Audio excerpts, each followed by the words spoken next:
জি ধন্যবাদ। যেমনটি বলছিলেন ভোলা সদর হাসপাতালের ২৫০ শয্যা জেনারেল হাসপাতালের সর্বশেষ তথ্য যদি জানাতে চাই, আমি এখন দাঁড়িয়ে রয়েছি ভোলা সদর হাসপাতালে যে শিশু ওয়ার্ড রয়েছে শিশু ওয়ার্ডে।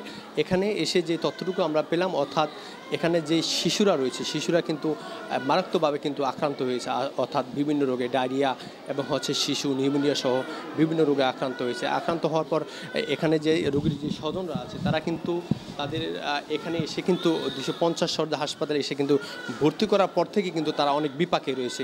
একদিকে চিকিৎসা সংকট, অপরদিকে যেই এখানের যে চিকিৎসা সেবা থেকে তারা দিন দিন বঞ্চিত হচ্ছে।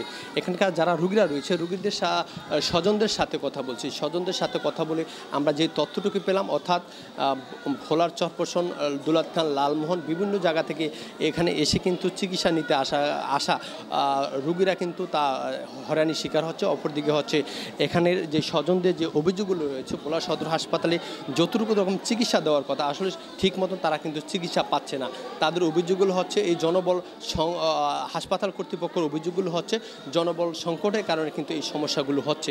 অপরদিকে এখানকার যে রোগীদের যে অভিযোগগুলো যে এখানকার যে পর্যাপ্ত পরিমাণ যে ওষুধ সরবরাহের কথা থাকলেও ঠিকমতো তারা কিন্তু সেই ওষুধগুলো পাচ্ছে না।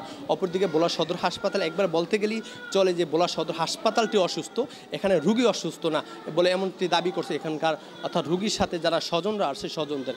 তবে এর পাশাপাশি আপনারা জানেন ভোলা সদর হাসপাতালে ২৫০ শয্যা যে জেনারেল যে হাসপাতালটি রয়েছে, এই হাসপাতালে যে অর্থাৎ বেড সংকট থাকার কারণে কিন্তু অনেকে কিন্তু মেঝেতে তারা চিকিৎসা নিচ্ছে। অপরদিকে বৈদ্যুতিক সমস্যা, অপরদিকে এখানকার যতটুকু পর্যন্ত জনবল দেওয়ার কথা ততটুকু জনবল না থাকার কারণে কিন্তু এই সমস্যাগুলো দেখা দিচ্ছে।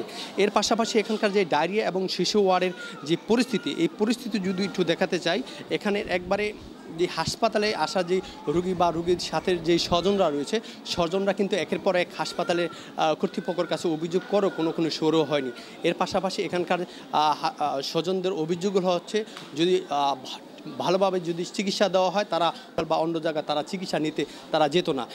এখানকার যে ডাক্তার বা নার্স যারা রয়েছে তাদের সাথে কথা বলছি, তারা আমাদেরকে যে তথ্যটুকু নিশ্চিত করছে তারা আমাদেরকে জানিয়েছে, অর্থাৎ জলবায়ু আবহাওয়ার পরিবর্তনের কারণে, অর্থাৎ রাত্রে ঠান্ডা এবং দিনে গরম থাকার কারণে কিন্তু এই সমস্যাগুলো দেখা দিচ্ছে। এবং স্বজনদের যারা রুগীর যে স্বজনরা অভিভাবক রয়েছে তাদের সচেতন হওয়ার পরামর্শ দিয়েছেন কিন্তু এখানকার চিকিৎসকরা। এই ছিল ভোলা সদর হাসপাতাল থেকে সর্বশেষ তথ্য।